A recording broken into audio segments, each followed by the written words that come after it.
1, 2, testy. There we go. Hello, everybody, and welcome to politics, culture, and some other shit.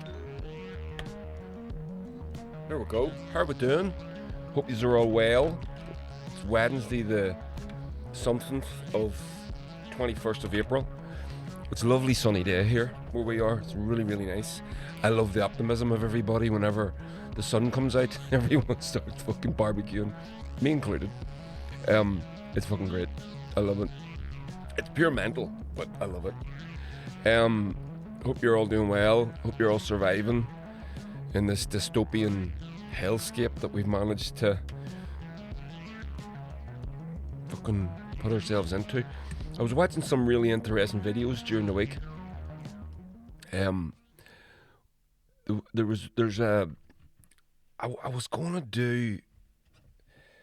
was thinking of doing just a sort of a reaction to this, watching it with you, playing it for you and reacting to it. It's a guy called Shahid Bolson who runs, or is the spokesperson for a group called Middle Nation. Urge you to go and check them out. Really, really good. It's very Muslim-y, very, but that's fine. That's not, he's very pro, he's a Muslim, he's very pro-Muslim, and he knows but he's such a geo-analyst, and he also comes at it from a Muslim perspective, which is great, and it's great to hear these things and see these things, and hear these different ideas and different concepts. And there was one, I'll maybe do it next week. There was one I was watching of his. I've been aware of him for a while now, but he can get very, very dark and very deep, and sometimes it takes a bit of, even for me who absorbs this stuff on a daily basis, even for the likes of me, it would take. Sometimes I just go, you know what, I just can't face it today, and I go for something a bit lighter because it is very heavy. But I was watching one during the week there, and the interviewer had asked him a question. It's a contrived interview, it's not a real interview. And they asked him a question: why do you insist on rejecting Western economic systems like capitalism and Marxism or whatever? And he just came back, he's great, he just came back straight away, why do you use that language with me, that I insist? And then he goes through explaining how Western economic systems have been an absolute fucking disaster, and then you use a word like insist to describe what because under strict Islamic law, they've got their own economic system, and it got me to thinking, because I'm very much into the ancient Irish thing as well, and the Brehon system, the Brehon law, and the way he just phrased it all. He said, we've got these basically two economic systems, capitalism or Marxism, and capitalism clearly being the one that we're all struggling under, and you're either a capitalist or a leftist, a Marxist, and that's what you've got. Now, not that we have Marxism, we don't. Even the countries that call themselves Marxist or communist or socialist even, they don't have it. They're still operating under, even China, Cuba, and would be the closest thing, I suppose, but it has struggled because of the blockade, illegal blockade that's been on it since the late 50s. But it's great. It's a refreshing. It's a refreshing, just turn slightly over here and look over that way and just go, there are other ideas out there. There are other systems. There were other systems before they got crushed. And I know he's talking about the Islamic law, but we had our own Brehon system. And I always romanticize the Brehon system. And I would love to have seen what came of it had it been allowed to evolve over 1,000 years. I'd love to see what a modern Brehon system would have evolved into, instead of basically in Ireland here we've got basically a British system. Even the judges and the solicitors and all look like, or the lawyers, barristers all look like they could be working in London as much as working in Dublin. It's basically a mirror image of that system, with probably a few quirks here and there. But I'd love to have seen how the brand system would have worked out, because it was much more egalitarian and very, very considerate of nature, which is very important to me, as you may know. Me consider calling myself an eco-socialist. So anyway, here we go. So let's get to it. We're going to today. We're going to talk. You might know it from. You might have guessed it from the title of this. We're going to talk about Palantir, the company that you never asked for, but by fucking God, you're getting, whether you want it or not. Where is that? It's all on. Just bear with me here. Of course, yeah. Just set it all up, got it all working, and then go to start it up for you, and it doesn't work. Jesus Christ, you couldn't make that up, could you? Alright, what's going on there? There we go. Sorry. Right, got it. By the way, everybody is listening to this. If you want to, you can watch this. If you're a subscriber on the Patreon, £1 a month, whatever. I'll tell you at the end. I have a wee plan for the Patreon. I sort of think about this during the week, and it would be a nice wee thing for the Patreon, just for Patreon people. And I only have one tier, £1 a month. Helps me keep the lights on. Paid for this microphone a long time ago. Very good one it is too. An Aston Stealth, if you're asking. So thank you for that. So we're going to talk about Palantir. Palantir is the company that you never asked for, but you're going to get. You've got. It's too late. They're there, right? So who are Palantir? Why does it matter to us? Us living in Occupado Shea, being a part of the UK, it matters. But Palantir, you can see it there on the screen. They're now up to their necks in the NHS, but they're much more. So I'm going to read a few things for you. Now, Palantir was a company that was. I'll Google it here because I want to get this right. It's formed by Peter Thiel, two guys. Peter Thiel, who is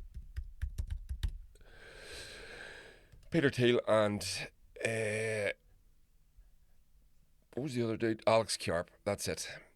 So here we go. Here's who Palantir is. Palantir is an American software company specializing in big data analytics, AI, intelligence analysis. It was co-founded in 2003 by Peter Thiel, Alex Karp, and others. Build software platforms, they're called Gotham Foundry AIP, that allow the government agencies, intelligence services, and large corporations to integrate, visualize, and analyze data. Blah, blah, blah, blah, blah, right? So flagship products.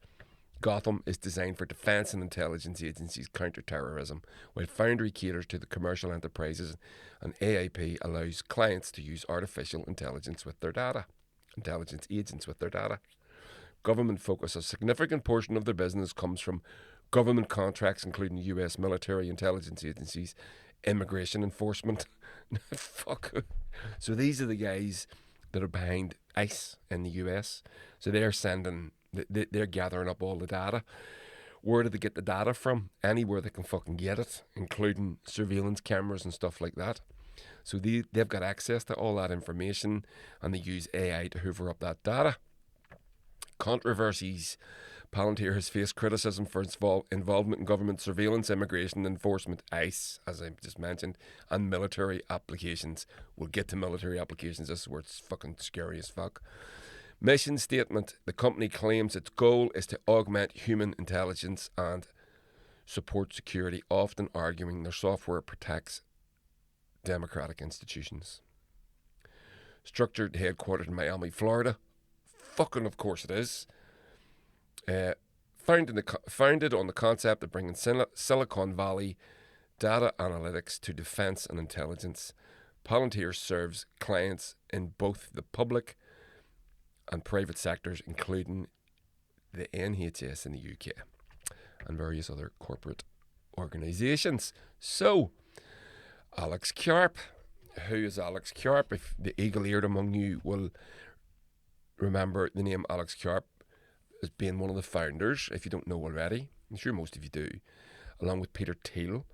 Now, the thing that I'll not tell you, might get to it in some of these articles, Palantir was underwritten by the CIA.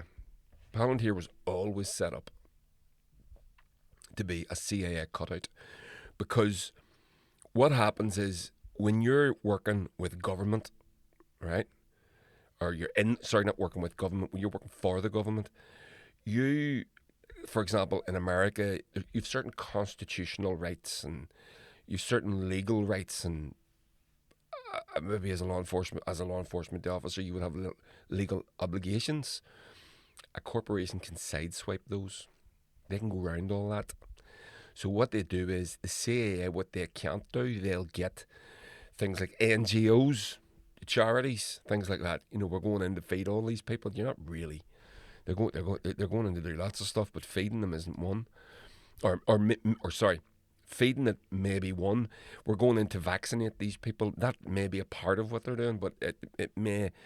So whenever Donald Trump came in and you saw that he cut the funding for all those NGOs, those foreign aid, they call it foreign aid, and there was a big outcry. People were saying, "Oh, the people in Africa aren't getting this, and the people in Pakistan aren't getting that, and the people in..." That's always just been a part of what they do. That good work does happen some of the time, the good work, but it's not really the purpose of these things. For a start, something like 60% of all NGO money in the US all gets paid out in salaries and something, wages and all that sort of stuff. I would say embezzled is the word I would use.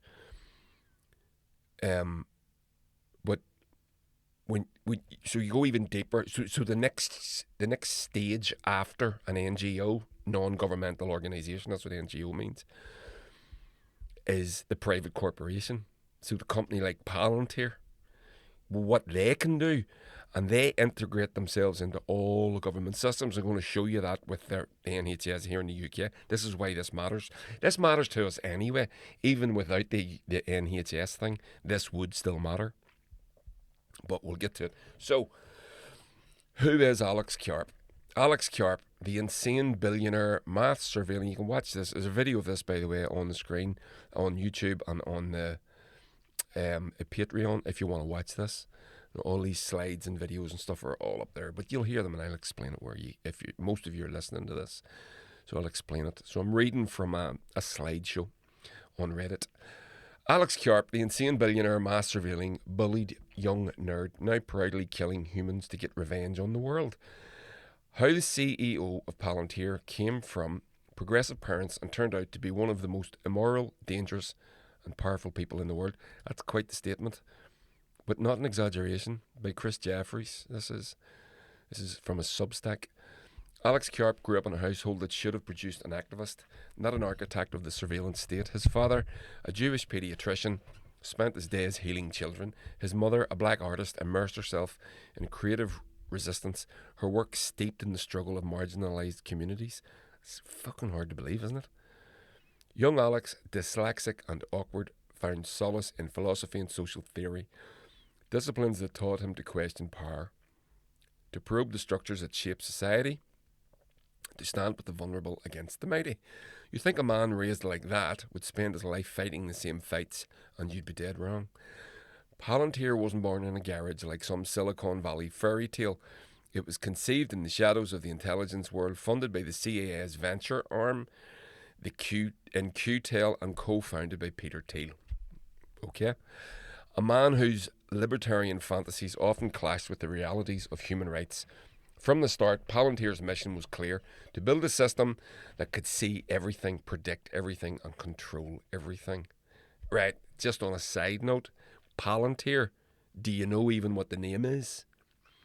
Remember Lord of the Rings? If you've read the books or seen the film, I think they call it Palantir in the film, but it's like the Eye of Sauron, one of the little hobbity fellas. gets it, and he has it, and it falls out of a bag or something, and Sauron can see what it looks like a crystal ball. That's it. That's called a Palantir. It can see everything. So that's what they call their fucking. Let me just Google this again. What does Palantir mean? There we go. Palantir is a fictional seeing stone from the J.R.R. Tolkien's Lord of the Rings, meaning one that watches from afar. It's in the yeah. So there you go. That's what it means. Just as I said. Imagine naming your company that. It just shows you right from the outset. Their vision was clear. This is over 20 years ago. 2003. They called their company Palantir. Ugh.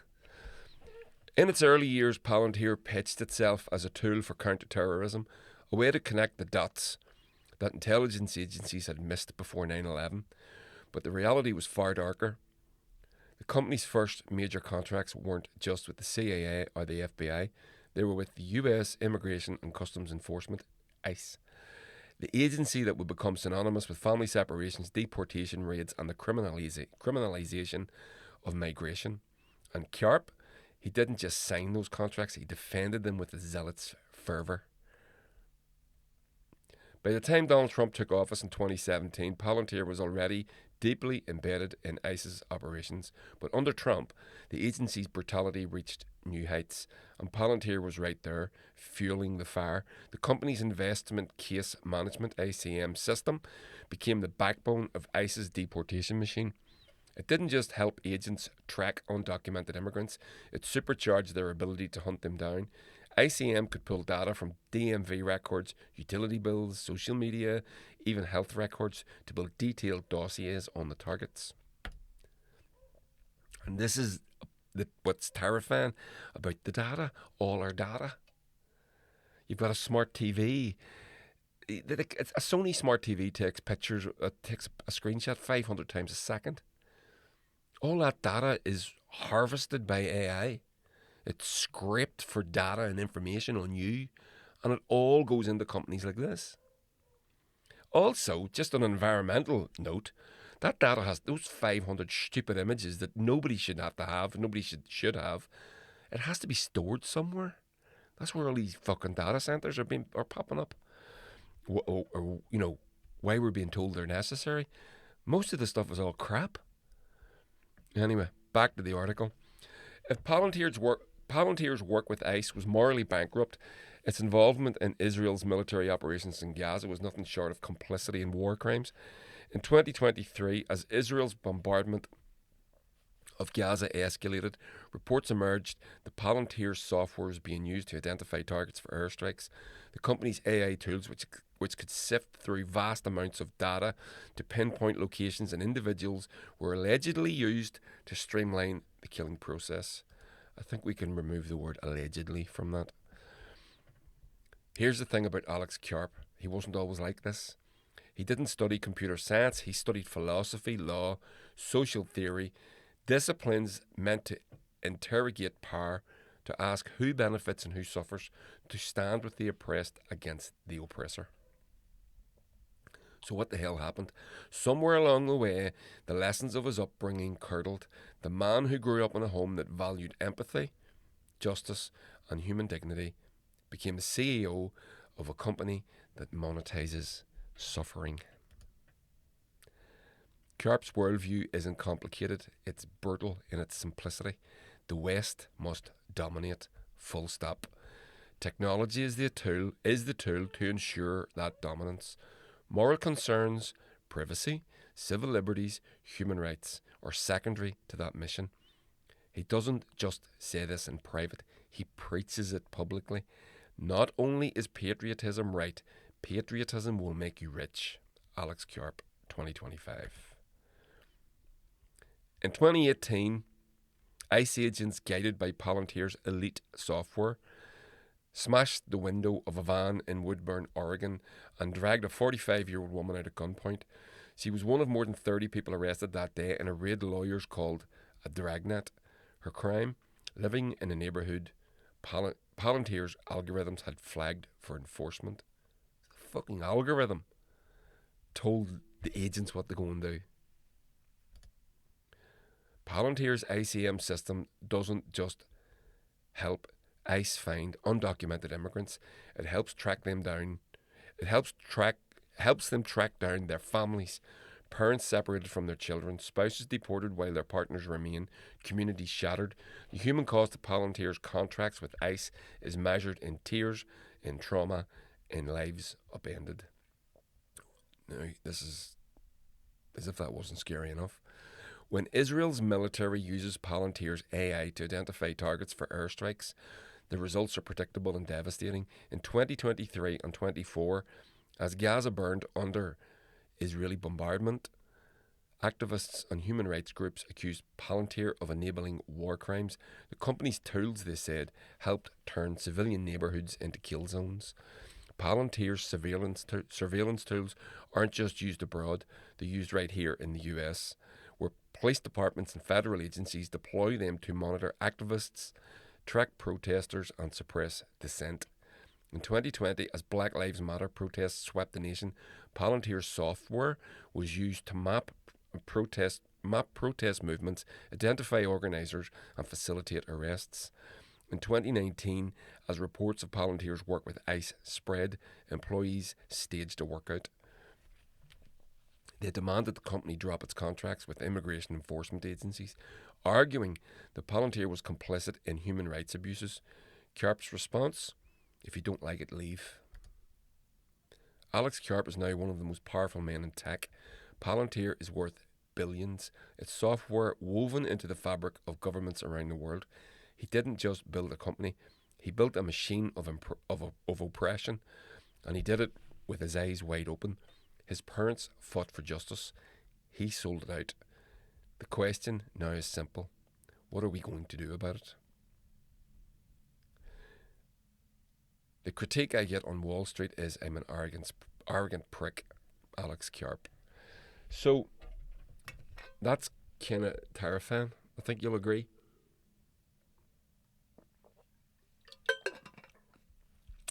So that's an overview of who he is and how he got there. Now, let me see, we'll do this one first.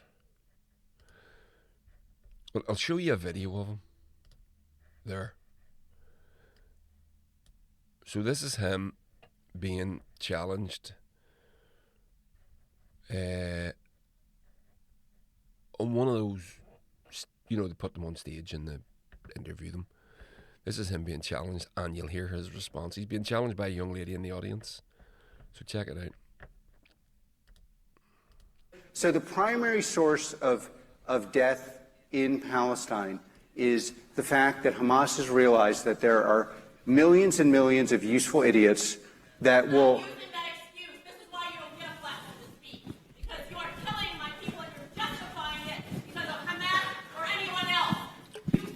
Can we get security up there?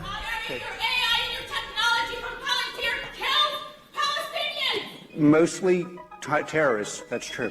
Mostly terrorists. Mostly terrorists. Did you hear that? If you said that in the court of law, you would be jailed. This is what I'm saying to you. They get round what you can't do. A cop couldn't do that. An individual couldn't do it, but this corporation can. Mostly terrorists. He's admitting that he kills innocent people. Mostly terrorists.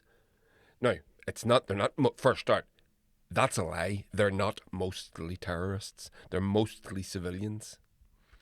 They will flatten, AI will tell them, and they will do it, to flatten a building because they suspect there's a Hamas terrorist in it. Do you condemn Hamas? No, I don't. Mostly terrorists. They're not mostly terrorists. But even if they were, you can't do that. You can't go, what would be a good example? Let's say you're the government, the army. here today. I mean, they would have at one point, but they can't now. We're going to go and bomb that building because we suspect there's a provo in it. Yeah, but there's 4 families in it that aren't in the provos. You can't go. It's okay. We got a terrorist. You can't do it. They can. Mostly terrorists. That's an indictment. You're guilty. He's just admitted that. If you did that in court, you would be put in jail. If you said that was your defence. And in some bizarre equivalence that I'm actually struggling to try to come up with. That wasn't a great analogy, it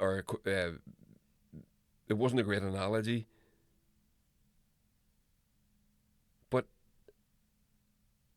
if you could think of one and that was your defence, you would be put in jail. So, we'll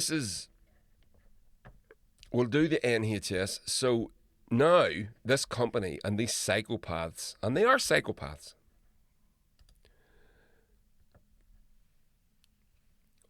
are now embedded in the NHS and have been for a few years. So check this out.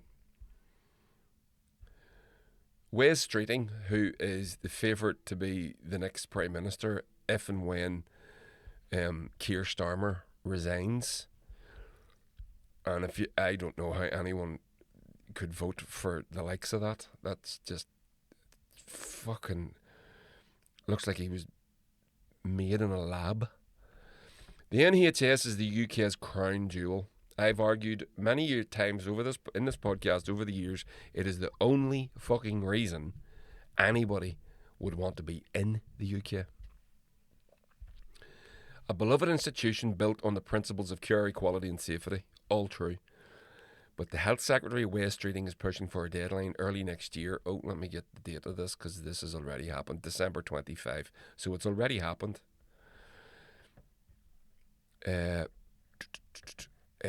For NHS trusts to hand the framework for our health records to Palantir, a US company founded with money from the CIA. And while the NHS urgently needs better data systems, it's obvious that Palantir is the wrong partner for the job. The spy tech firm has worked with US agencies accused of we've done all that, profiting from genocide in Gaza. The long list of ethical red flags isn't the only cause for concern. The company's own leadership is openly hostile to the NHS. Co-founder Peter Thiel has called British affection for the health service an example of Stockholm Syndrome, claiming the NHS makes people sick and urging the government to rip the whole thing from the ground and start over. The British Medical Association deemed the firm completely incompatible with the values we uphold in the delivery of care. Now you're talking about, you've heard Alex Karp. Peter Thiel, the other founder, is arch. What? Oh God damn it! What's the word? What's the word? Fuck you! Libertarian. Jesus Christ! What's going on in my brain? He's a libertarian, right? Libertarianism has whatever. I have a certain libertarian streak, so I'm sympathetic myself, but I accept that I've also got social responsibilities, and I think that's the difference. Libertarianism is an excuse by greedy bastards to fucking hide behind, certain things. There are certain political philosophies with libertarianism that do stand up. But as a mass, for a whole country, I'm sort of down with, I think Yanis Varoufakis calls himself a socialist libertarian socialist. I kind of get that. I'm sort of that way a wee bit myself. I don't mind paying my taxes, but just leave me the fuck alone. It's that sort of a thing. I know that's not what they're talking about, and it's certainly not what Peter Thiel is talking about. So this is an American billionaire coming from a country, the only country in the world that has a thing called medical bankruptcy. So you go to a hospital, you get a bill, you have to fucking get rid of your house. Your child gets sick, it's like getting a gun put to your head. It's your house of the child. Well, what do you want to do? And he's they've targeted the NHS. Now, the reason that the NHS is such a valuable source of information, these AI systems need data, the constant supply of data. It's the way it works. They need to scrub it. They call it scrubbing it or hoovering it all up, and then they learn from it. They don't really learn, but it's what they say. The NHS is the biggest single centralised database of medical records in the world. There's nowhere like it. There's no big pot of data, and it's been there since the NHS was formed. What was it, late 40s, early 50s? So there's like 70 years of this data all sitting. And that's why they've been hungry for. They've been hungry for it for years, decades. These companies, now Palantir, genocide profiteers, they're the ones that have got it, right? So, back to the article. Health workers have repeatedly staged protests demanding the £330 million contract is cancelled. The government give them money. It's insane. Palantir's software isn't even up to scratch. NHS workers who have piloted the software say that compared to the existing systems, it's clunky, demoralising, and a waste of public money. And while NHS England claims the data will be pseudo-anonymised, re-identification is easy. Palantir may even retain intellectual property rights to improve its algorithms. This is what they have to do. They have to have that. With NHS data, profiting from our health records to refine its tools for surveillance. So that little sentence there, Palantir may even retain intellectual property rights to improve its algorithms. Now, just last week, I got myself a nice new guitar, a wee resonator style, and I'm playing a load of slidey blues, and I'm working on some new stuff, and I figure out I'm playing a Sunhouse song called Empire State Express, and I get good enough at it and going, I like that. I thought, why don't I just sit here with my phone and record that, and I'll stick it up on Instagram. There's a wee thing for you, right? Even doing that, for me to do that and for it to have any sort of reach, now, it got a wee bit of reach, like 100 people maybe clicked on it or liked it or whatever it was, but I have to agree to allow that version of that song that I'm performing to be basically scrubbed by AI, and for it's like a checkbox, and you've got to agree to let someone, if someone wants to remix this, you've got no say. So basically, I'm been asked to give away that performance. It's not my song. I can't do anything about that. But let's say there was something in that version that I did that particularly tickled somebody, and they took it out and did something with. I haven't got a leg to stand on. But Meta, the company that owns Instagram, they will get the profit from it, but not me. Right? So, and the reason, and that's why a lot of creators are just giving up on social media, which is really, really hard. It's impossible, because it's a part of that whole enshittification process. They've got you cornered. Now they put the gun to your head. You have to give us this, and you've got nothing to fucking say about it. That's exactly what. So Palantir may even retain intellectual property rights to improve its algorithms. They will. It's a part. There's no doubt about it. It has to be a part of the contract. Palantir aren't interested in it unless they can do that. They will scrub that, and that's theirs now. It's not yours. You don't get a part of it. You don't get any of the profits. You don't get any say over what it can be used for. That's theirs, not yours, not the country's, not the NHS.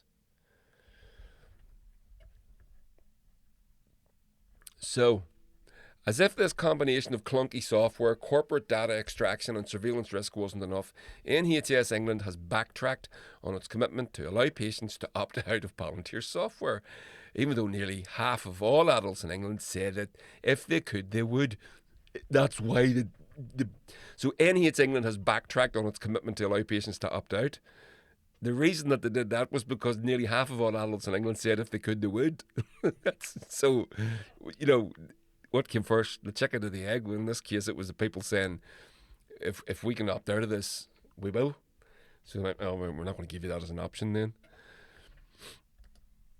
The rollout of Palantir software risks embedding a culture of state surveillance into the fabric of our public health service. Health records contain some of the most private and sensitive data.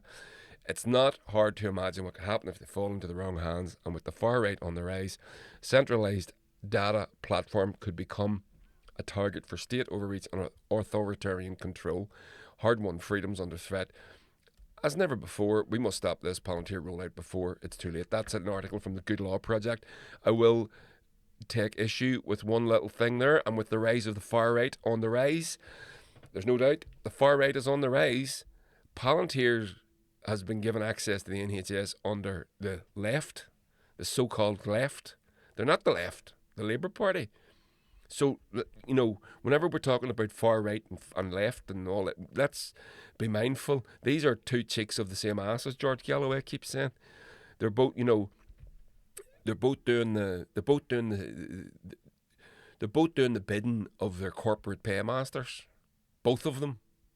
One of them does it a wee bit uglier than the other. Although, well, that's what used to happen. Not anymore. Not since Keir Starmer came into effect. He's a fucking clown. Anyway, back to the article. So we're right up to date, right? We're now here. We're 2026. And this happened just the other day. Palantir posted a manifesto that reads like the ramblings of a comic book villain. And here's the article. And you will not fucking believe this. This is mental. So this is from a tech website called Engadget.com. And Cheyenne McDonald, there you go. What a great name. In case you haven't got around to reading Palantir's CEO Alex Karp and Nicholas W. Zamiska's 2025 book, The Technological Republic, because why would you do that to yourself? The company, best known for supplying AI-driven defense and surveillance software to the likes of the US Army, ICE, NYPD, shared a 1,000-word X post. Twitter. I'll never call it X. It's fucking Twitter. This weekend, covering its main points.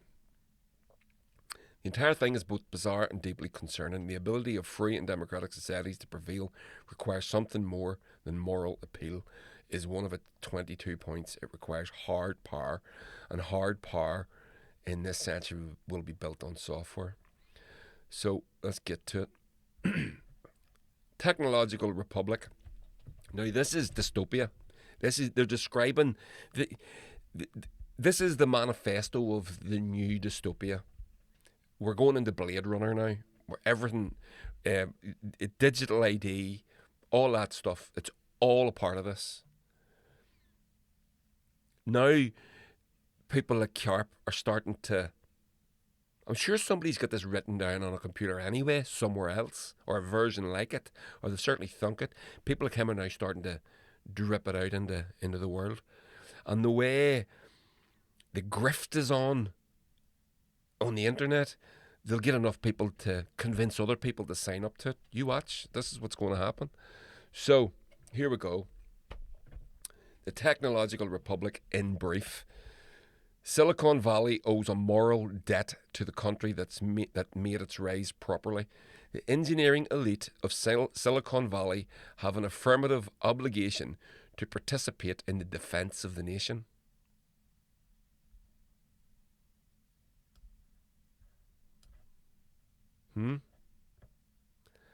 Straight away, red flags all over the place. We don't have an obligation to work for the good of humanity. We don't have an obligation to make life better for humans. We don't have an obligation to cure disease. We have an obligation to defend the nation. And why does he say that? Because he's making a goddamn fortune from government military contracts. That's why. So straight away, straight out of the gate, you're there. That's right. So number two, We must rebel against the tyranny of apps. The fact these people even fucking think like this is just bizarre. So, is the iPhone our greatest creative, if not crowning achievement as a civilization? The object has changed our lives, but may now be limiting and constraining our sense of the possible. So what he's referring to there, I think, is our access to information. It was good for a while, but as the institutification of not just apps of life plows on,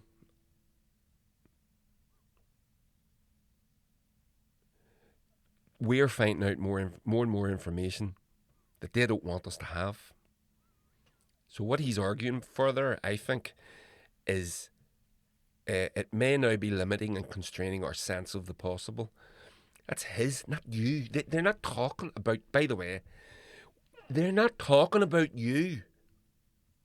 But making, when he's talking about all what sounds like the positive, maybe you would read that in first glance and think it's fairly benign. You can't think it's benign because you know. I've just told you who wrote it, so you know it's not benign. When you hear something that's he's not talking about you.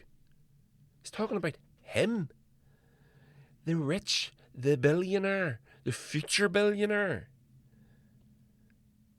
So we, the proletariat, the unwashed masses, have gotten access to information that we've never had access to before. We've seen atrocities being played out on our phone. And now these apps are limiting and constraining our sense of the possible. Their sense of the possible, a direct example of that would be their inability to prosecute successfully the war in Palestine and turn it into the Palestine Riviera. Because everybody knows what they're doing. Everyone can see it. And where did they get the information? They got it on Twitter, TikTok. So, number 3, free email is not enough. Okay. The decadence of a culture or civilization, and indeed its ruling class, will be forgiven only if that culture is capable of delivering economic growth and security for the public. The decadence of a culture or civilization, and indeed its ruling class, will be forgiven only if that culture is capable of delivering economic growth and security for the public. Right. Well, it's one of the things that capitalism, it's one of the things, like people like me, who, I'm a socialist, basically a communist, but if you understood it, I am a communist. But one of the questions that people like me and everybody else always has is, if they just give people enough, like after the war, after World War II, the post-World War II consensus, we need to just give these people homes to live in and a healthcare, NHS and opportunity and a job for life, and they deserve it and we'll be happy enough. And that's what happened. After the Great Depression in America, FDR goes to the millionaires and says, right, we have to give these people something or they're going to come and take it all. And that's how you ended up with the pre-war and post-war boom in America. And ever since that was I'd say from the mid-60s, from that's been in place, it's all been dismantled. It'll live for about 20 years, and ever since then it's been getting dismantled through corruption and treason. Through the word treason, I like that word. I think it needs to come back into fashion. So when he says culture will only be forgiven if that culture is capable of delivering economic growth and security for the public, that's the fucking deal. He's not coming up with anything interesting there, anything new. But Marx tells us, and as do many others, capitalism can't do it. It can't do it. Capitalism will eat itself. And when it says itself, it means you.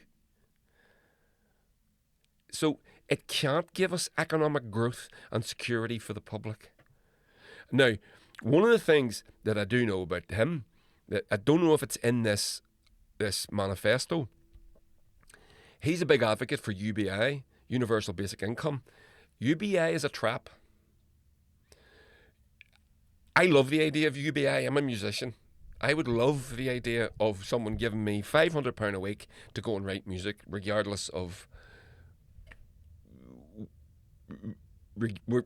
what I put out. That freedom would be lovely. Who's giving you the UBI, and what are the parameters on which you? If I'm a musician and I'm getting a £500 a week UBI, and I say something against the government, can the government take that off me? If you go down the route of digital ID and a UBI, you're fucked. And I know he's an advocate for it. Now, he's an advocate for it for that reason, for control. And they'll use these dystopian descriptors. Security for the public. UBI, there you go, son. There's like £100 a week. You keep yourself right. Aren't we good? Don't be saying anything bad about Israel. What was that you said about the government? No. That's what he's talking about. So that's what I'm saying. Whenever you're reading this and you hear something benign like economic growth and security for the public, he doesn't mean what you think he means. Economic growth for him, not you. Economic growth for their stockholders, for the stock market, not for you.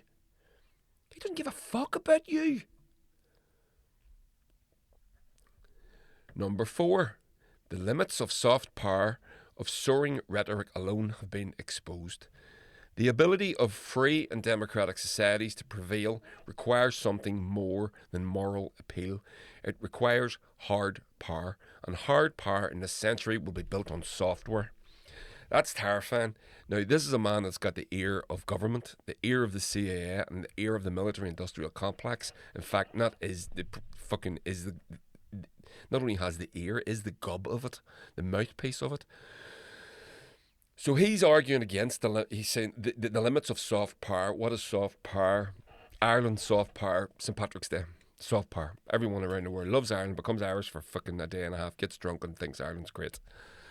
Ireland's soft power is President Connolly going out, and before that Michael D going out and being charming and shaking hands with dignitaries and giving fucking awards to 6-year-olds that rescued their granny out of a pond. Things like that. That's soft power, right? You go around the world. It's why the DUP from Northern Ireland go to the fucking White House on St. Patrick's Day and give the president be a part of the bowl of shamrocks. Fucking charade. It's soft power, right? The Irish peacekeepers in Lebanon with the UN, that's soft power. They've been going down there and keeping the peace for decades now. Soft power. Doing well at Eurovision, soft power. Winning a medal at the Olympics, soft power. Being charming. The Irish passport apparently is one of the most powerful passports in the world. It's also soft power, right? That's over. It requires hard power. That's what he says. It requires hard power, and hard power will be built, in this century, will be built on software.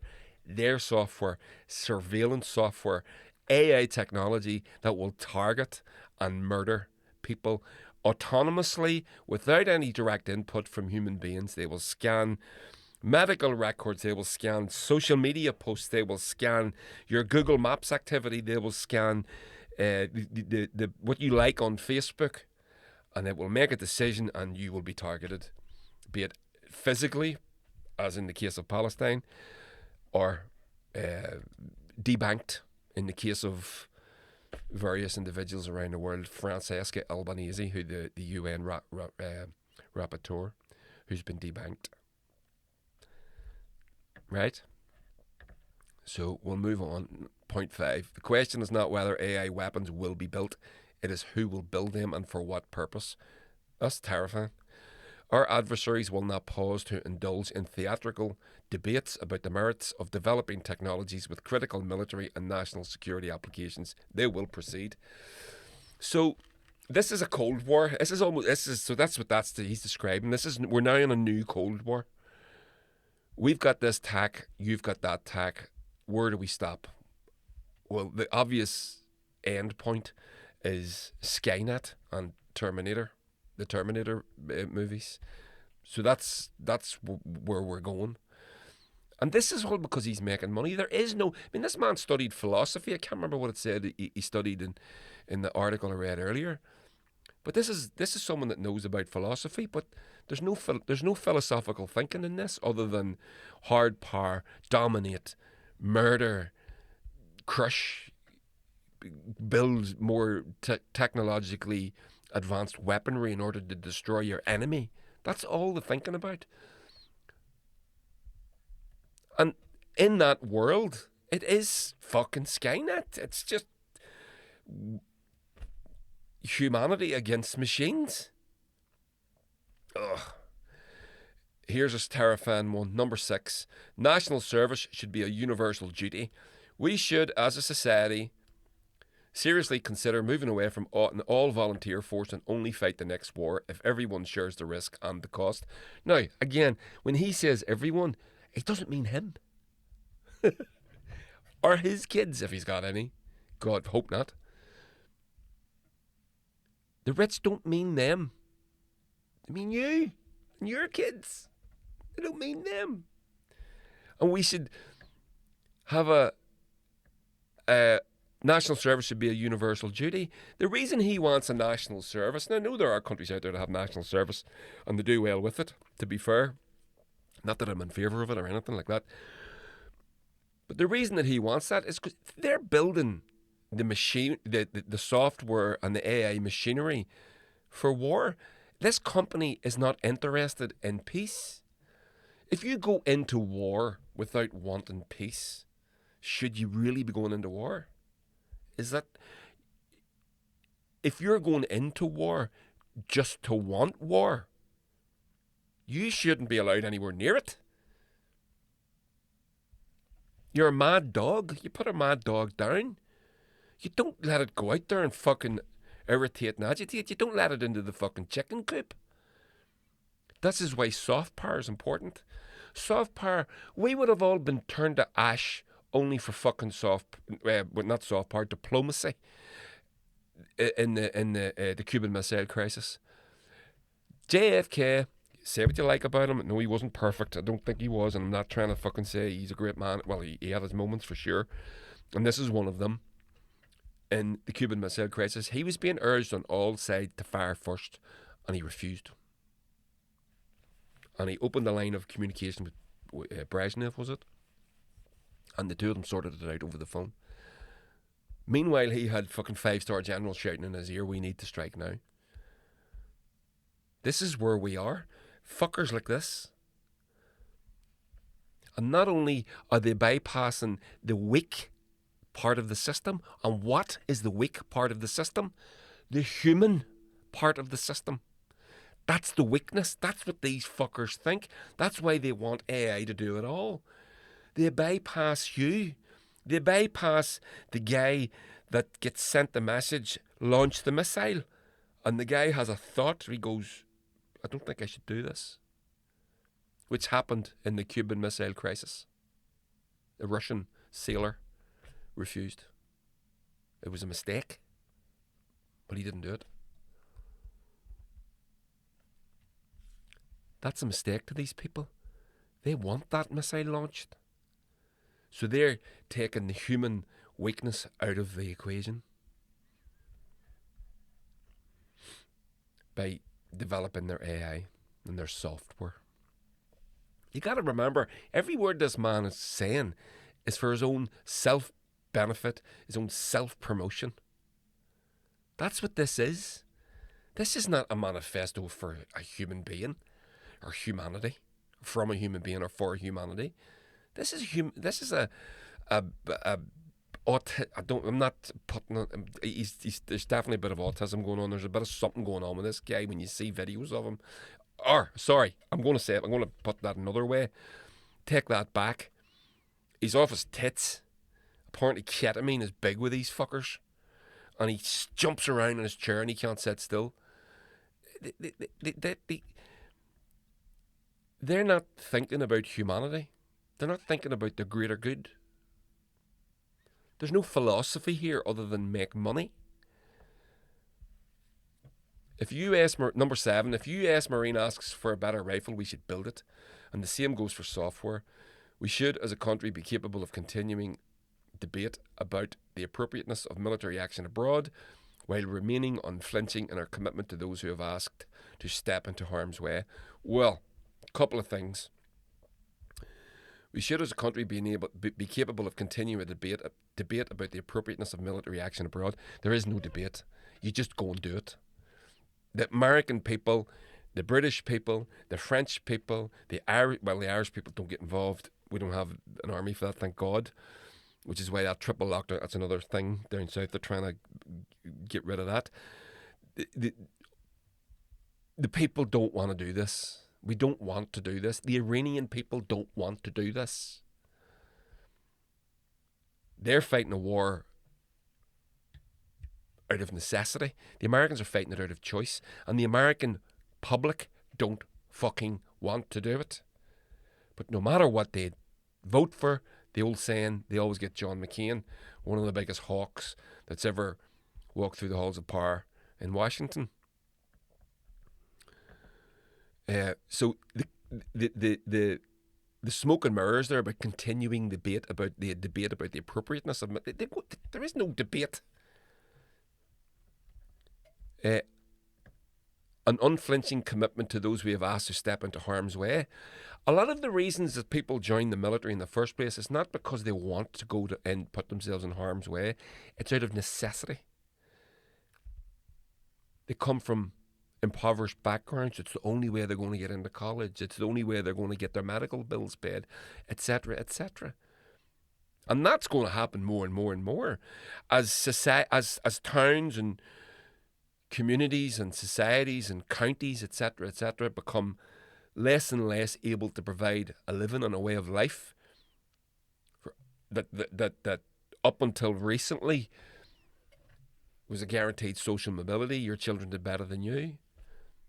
You could, if you wanted to, do this. Until recently, that was mostly true in most places in the West. I don't like using that phrase, the West. But it's not anymore. Why do you think those big aircraft carriers that got sent down to the Middle East 6 weeks ago, whatever it was, why do you think they all got sent home? Because the sailors were stuffing ropes and T-shirts down the toilets to fuck the plumbing system. Because they didn't want to be there. One of those aircraft, the optimum deployment for an aircraft carrier and the crew, I mean, these things are fucking huge. I don't know if you've ever seen one. I've seen them in Portsmouth, docked in between England and the Isle of Wight, outside Portsmouth. They're fucking enormous. They've got crew, like 5,000, 10,000 people. I can't remember exactly the capacity. But they're huge. They're fucking huge. 9 months is all they're supposed to be on. And they were sent, if you remember, they were sent to Venezuela. Remember, they were over there fucking about with Venezuela. Then, when they were over there, then they got sent back, and they thought they were getting sent home to America. So they've now been on deployment for, like, at this point, 10, 11, 12 months. They're getting fucked. They're white. So what does that mean? What's the psychological impact of someone that's been on deployment? Their wives are... Maybe they've got trouble with... and their wives and their partners, their husbands, are starting to... Fuck this. Why am I here? What is this? I don't even see this person. Their kids don't know who they are. The psychological damage, weight that you're carrying. And now you're going to a war of choice because of fucking madman and being egged on by lunatics like this, or sending you down there despite the fact you've already done your 9 months and you think you're going home.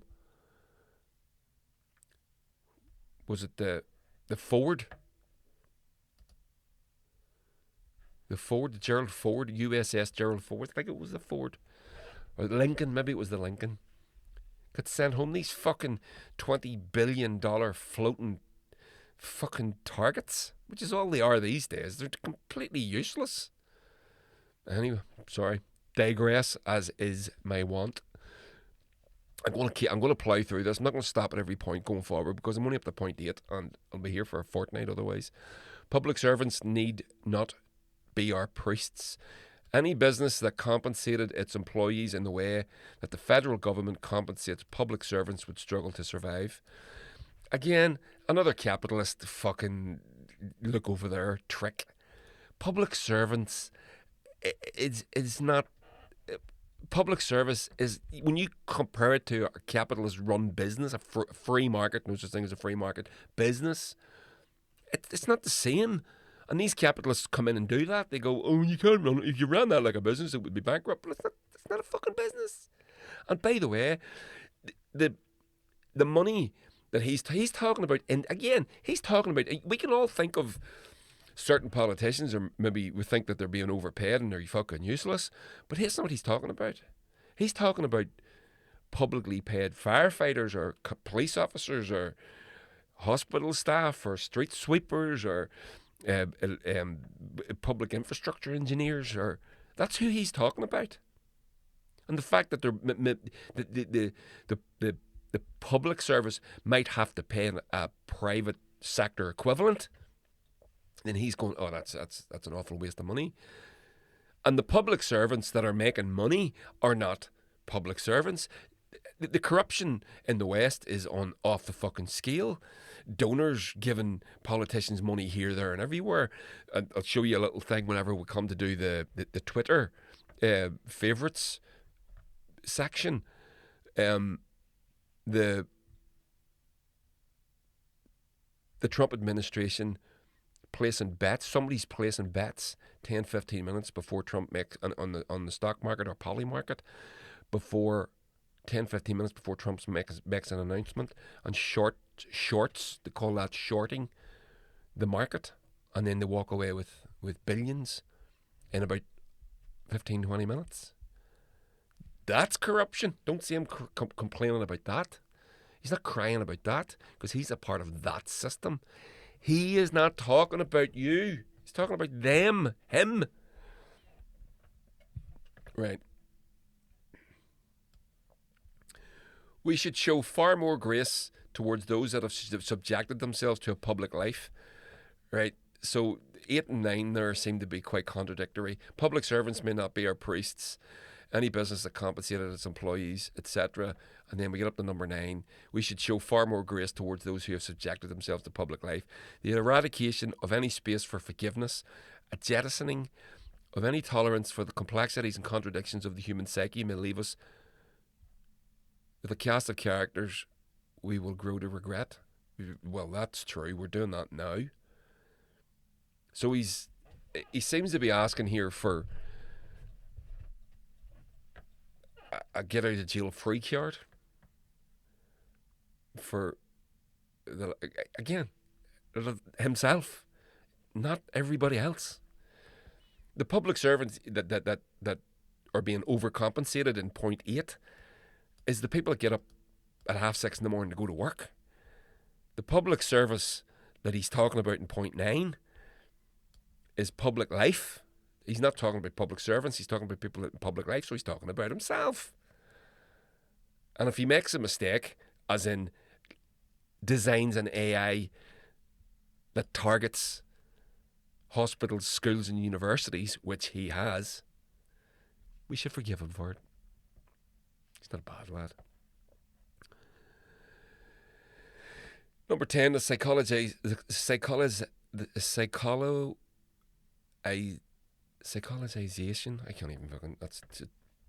the psychologization of modern politics is leading us astray. Those who look into the political arena to nourish their soul. Right, I could sit on these for ages. He's so transparent to me now. Our society has grown eager to hasten and is often gleeful at the demise of its enemies. The vanquishing of an opponent is a moment to pause, not rejoice. Are you fucking kidding me? This psychopath?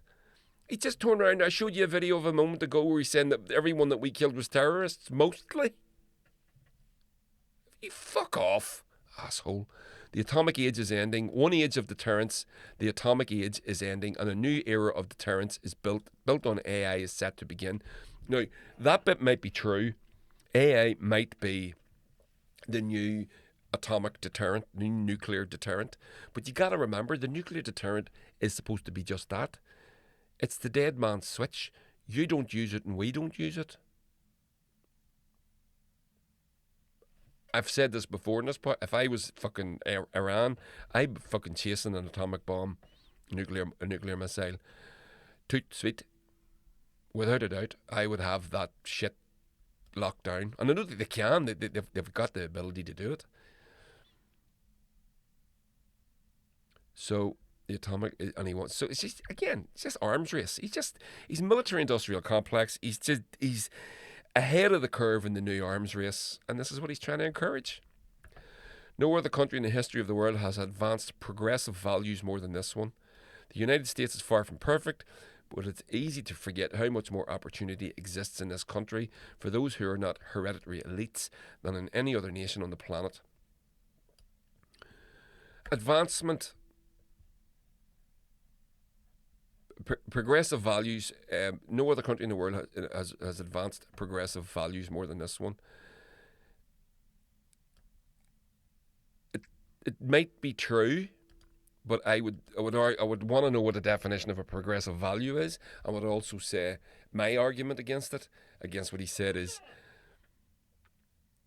all the progressive values that get highlighted get used to divide. So all our LGBTQ brothers and sisters, all that stuff is used to divide the working class. Most people don't care. Absolutely. They did at one point, but they don't anymore. Let's move on. But we don't. We get to fucking beat each other to death with it. And be forced to make decisions and stand up and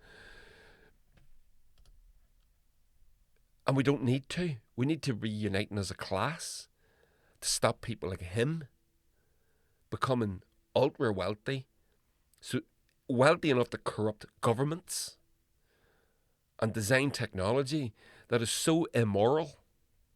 I wonder, does he mention the word morals in this manifesto? Because that's my thing. I want to get back to a more moral age. I want morality to be leading us. And the morality of a fucking 6-year-old girl. That's what I want. A child, the things that a child knows is wrong. Let's do that. Simple. The United States is far from perfect, but it's easy to forget how much opportunity exists in this country for those who are not hereditary elites than in any other. Now, that's all changed again.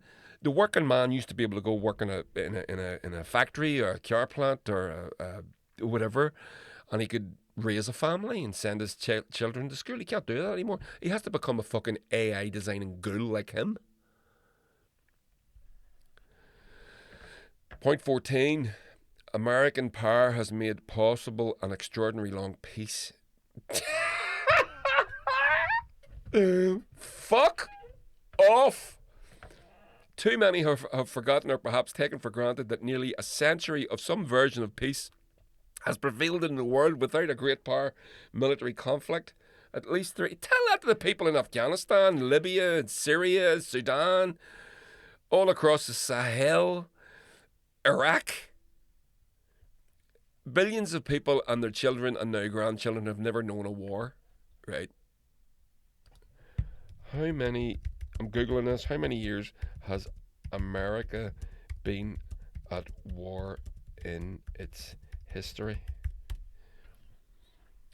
The US has been at war 222 out of the 239 years of its existence. So there's that. I know that's sort of sideswiping what he was talking about, but billions of people have they've never known a world war. How many people have been? Hundreds and hundreds of millions of people have known war at the hands of the collective West, mostly America, since World War II. You wonder why the North Koreans hate the Yanks? Why are they so belligerently, objectively un-American? Why are the North Koreans like that? One 1/6 of the population of Korea was killed in the Korean War. They never tell you that at school, did they? MASH, the program MASH, where it was set. One of my favourite shows, actually. I love that show. 1/6 of the population of Korea was killed. That's why they're so fuck you, and they haven't forgot, and they won't forget. And we will get a nuclear missile. And the day they got a nuclear missile was the day they stopped getting the big Japanese American dick sword waved at them.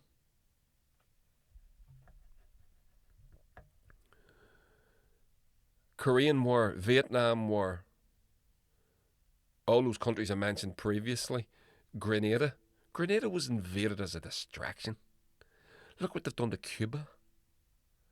Every country in South America has been overthrown in a violent coup, replaced by socialist democratically elected socialist governments, overthrown and replaced by military dictatorships, brutal military dictatorships, all led by America. So when he's talking about billions of people and their children and their grand have never known a world war, that bit's not necessarily untrue, but it masks the whole story. It's not the end of the fucking sentence. There's more to that. That he knows, he skillfully fucking avoids. This is interesting. I've read this before. The post-war neutering of Germany and Japan must be undone. The defanging of Germany was an overcorrection for which Europe is now paying a heavy price. A similar and highly theatrical commitment to Japanese pacifism will, if maintained, also threaten to shift the balance of power in Asia. Now, whether you agree with that or whether you don't, if you don't understand what he's trying to say there, you're in trouble.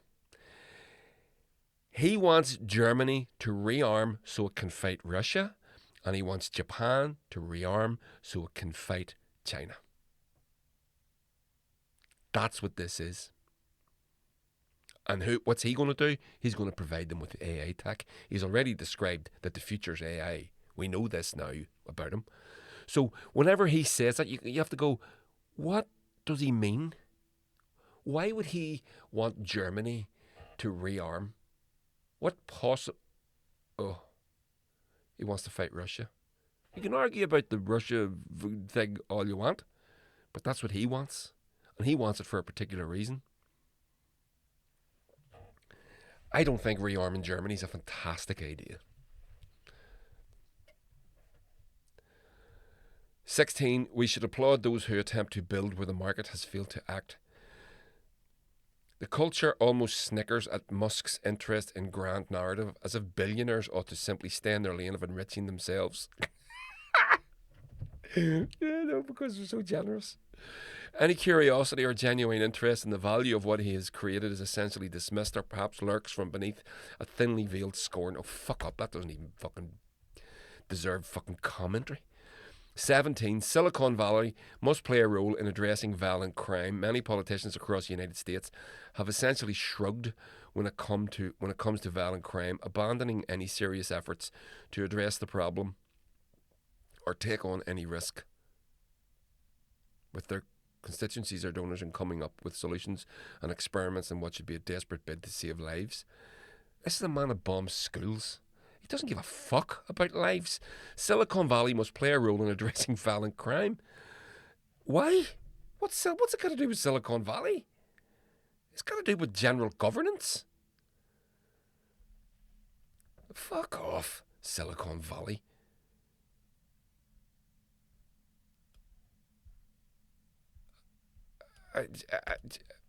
Again and again, where is this coming from? What's his raison d'etre? Him, software. He wants. So that's. I imagine that be meaning surveillance technology. Cameras everywhere. Robocops, robots with guns on them and cameras on them, fucking roaming the streets.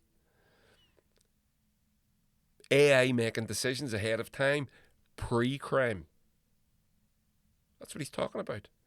Pre-crime is what he's talking about. That Tom Cruise film, what was it called?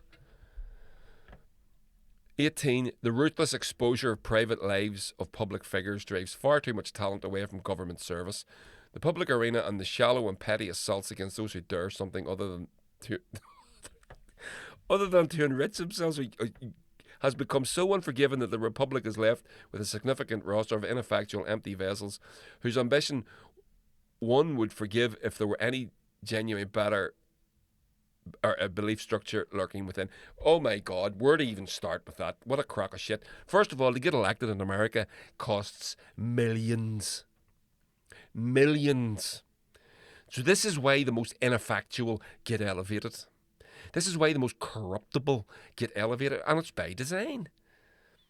It doesn't cost £10 million or dollars to run for election in America by accident. It's on purpose. Because where the fuck else are you going to get $10 million? From him. The likes of him.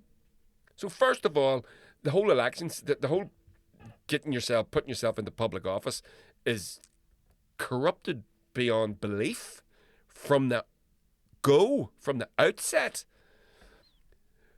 The petty assaults against those who dare to do something other than enrich themselves. That's the entire American political class across the board. Maybe not at local level. Maybe it's a bit more democratic and egalitarian at that level. I'm sure it is. But at national level. So these people deserve the ridicule they get. And they're fit for it. It doesn't seem to fucking annoy them one bit. The things they get called, I couldn't take it. Seems to be water off a duck's back for them. But that's what happens when you live in a bubble. Maybe you don't hear it. And this is a man who almost every single point into this fucking rambling nonsense is all about enriching himself. And then he fucking uses that as a stick to swipe away incoming. Jesus. 19. The caution in public life that we unwittingly encourage is corrosive. Those who say nothing wrong often say nothing much at all. So that's public life. He's talking about himself again. Public life. This is him sitting on a stage saying most of the people we killed are terrorists. That's what that is. That's and he says loads of shit like that. He comes up with loads of that. That's what he's talking about. 20. The pervasive intolerance of religious belief in certain circles must be resisted. The elite's intolerance of religious belief is perhaps one of the most telling signs that its political project constitutes a less open intellectual movement than many within it would claim. Right. So religion is the new woke. So they've abandoned woke. Woke's gone. So they need something else. So that's why Trump is attacking the Pope. I'm going to do a pod on that. That's why Trump's attacking the Pope. That's why Catholics in America are being set against Israel.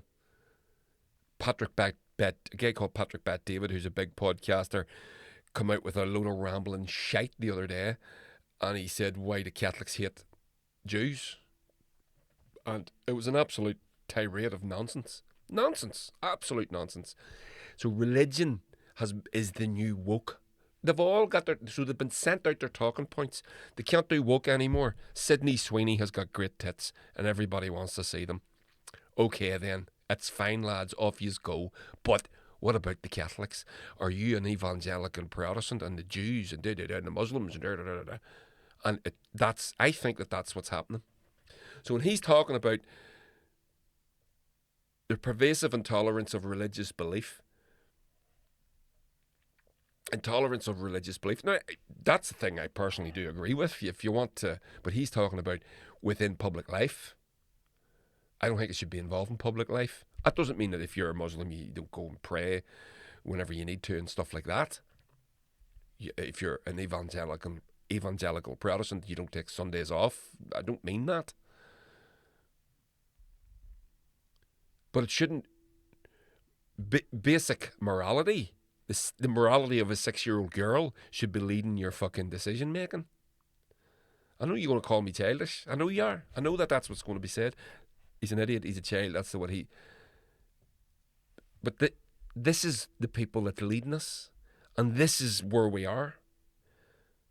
So maybe that's an overcorrection. What I'm saying, not that I think for a second that that's going to happen. I am being idealistic. I accept that.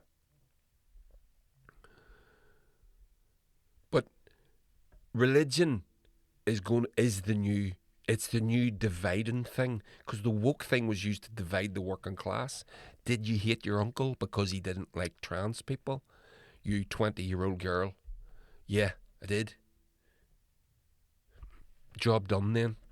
It's not that your uncle was right, but you shouldn't hate him for it. You should try and talk to him.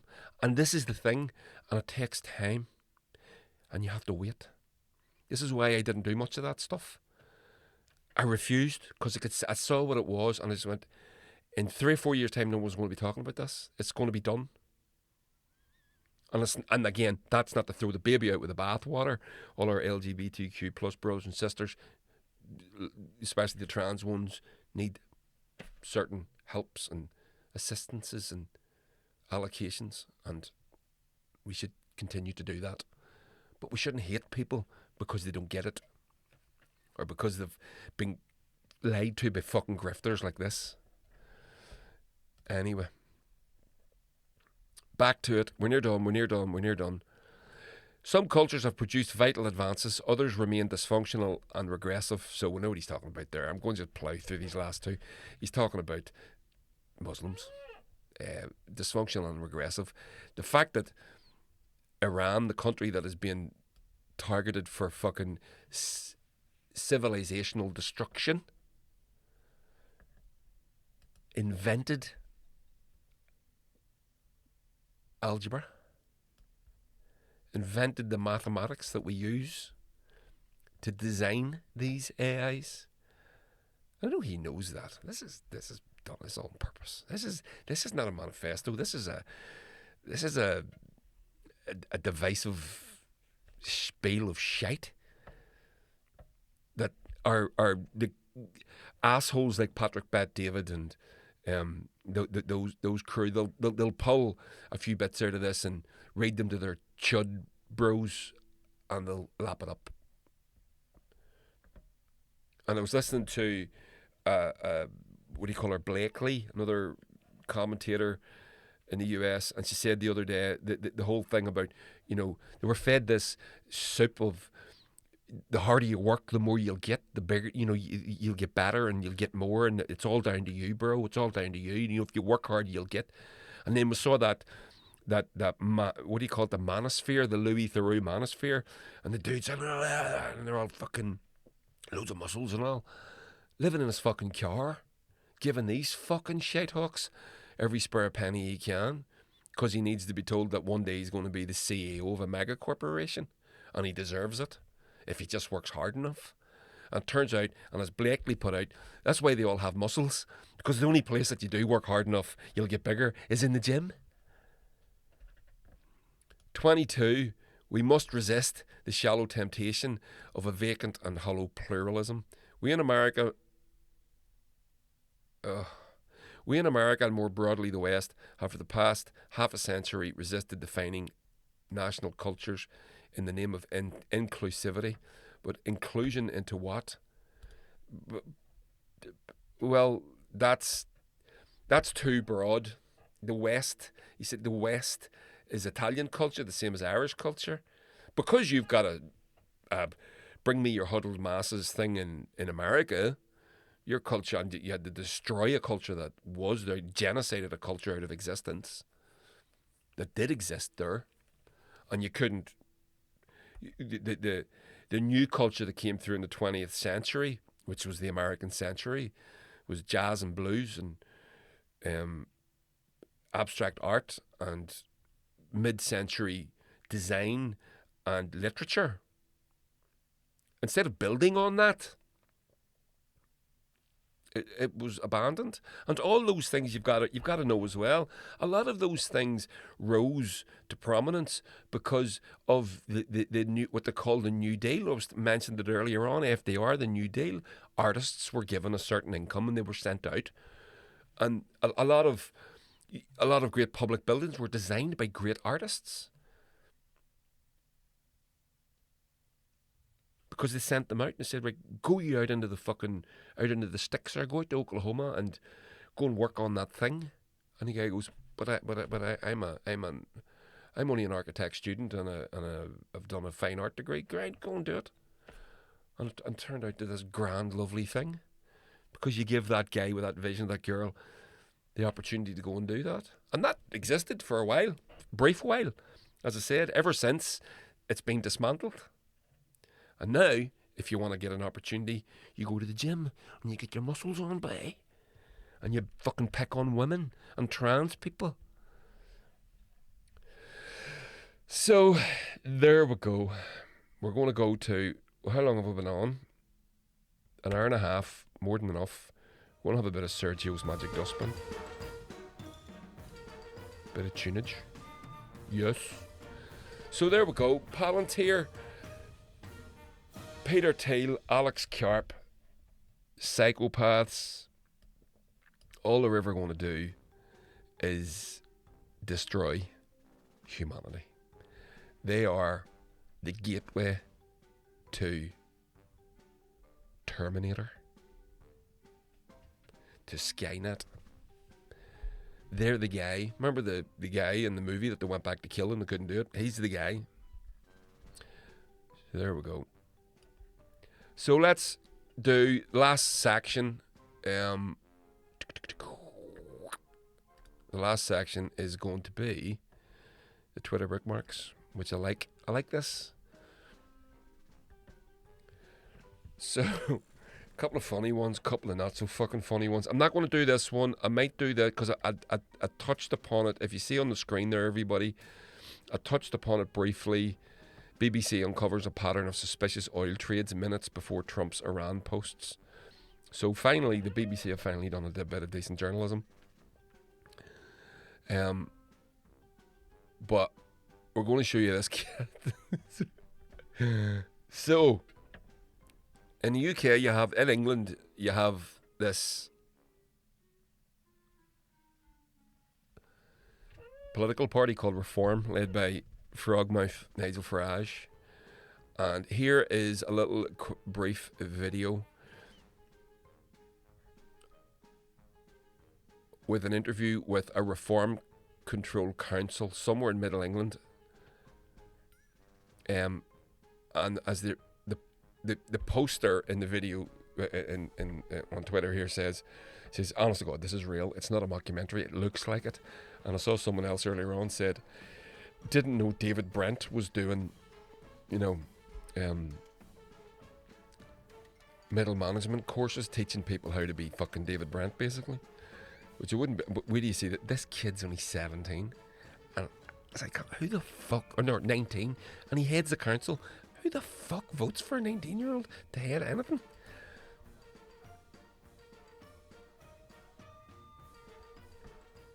Is that okay? Can you see that if he's jumping up? If you've got power, Sorry, you can't just wield it willy-nilly. You never heard that. So it's not about me.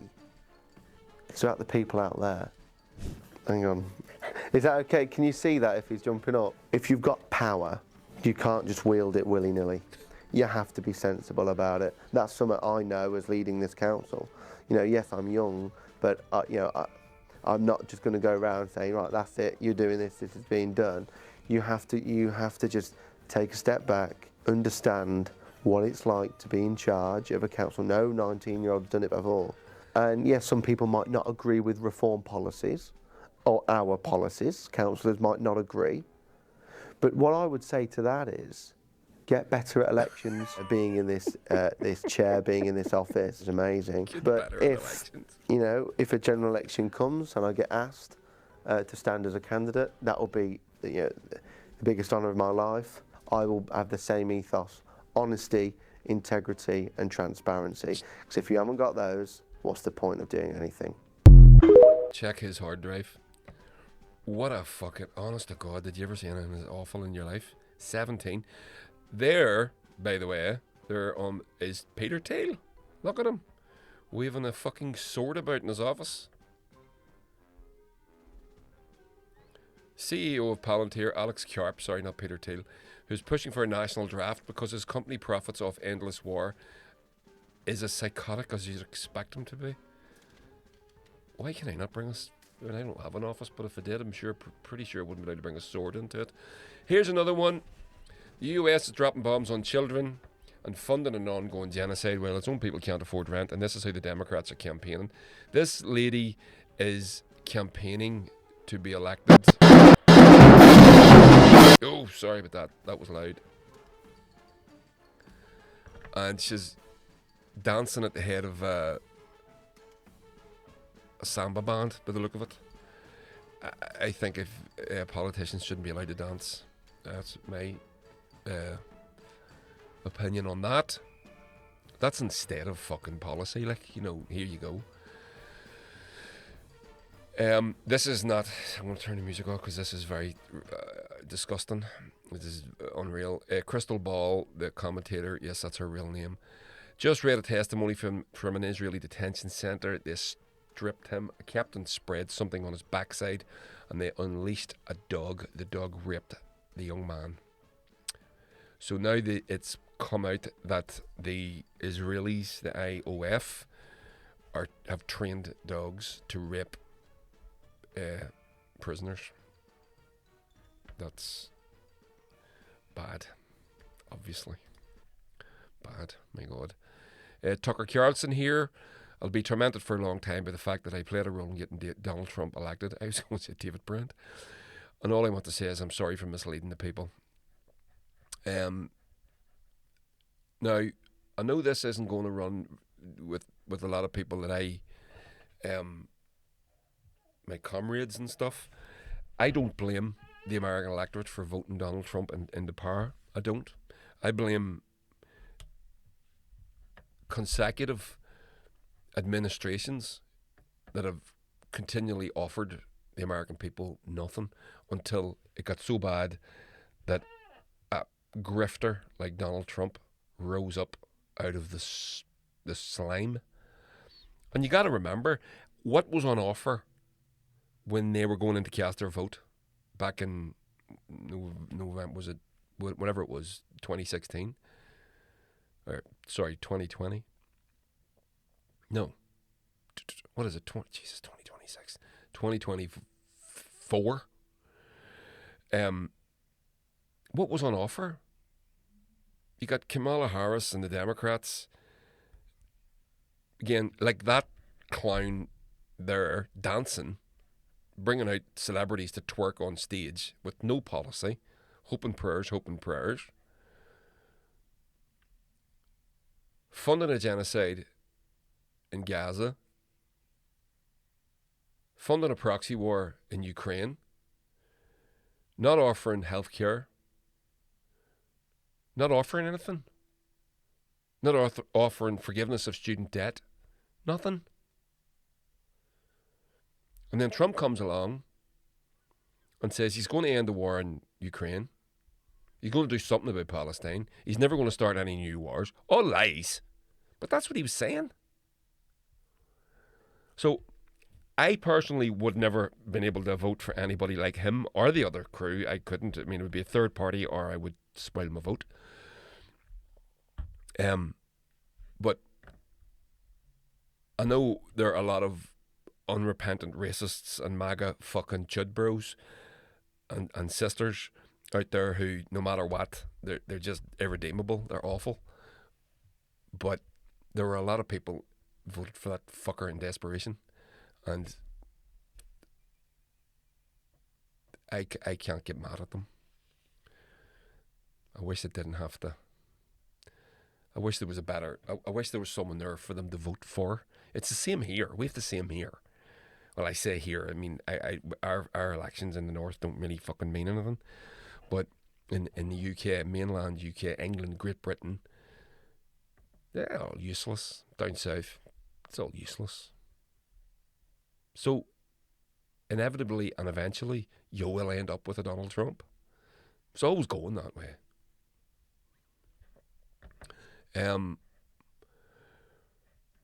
Yeah, so we'll call that. There's a good. So that's what I wanted to do as well. But obviously, I spent basically an hour and a half on the one thing.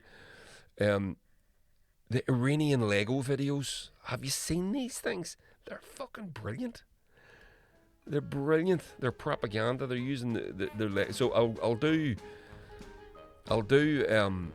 maybe throw a couple of. I'll try and blast through a load of stuff next time, and I'll do the Iranian Lego videos. They're really fucking good.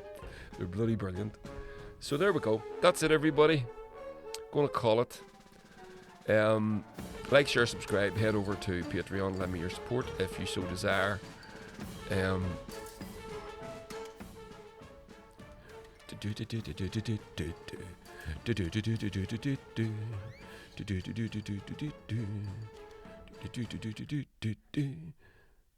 we go. Boom, boom, boom. Finished. Okay, everybody. Toodle pip. And we'll catch you on the other side.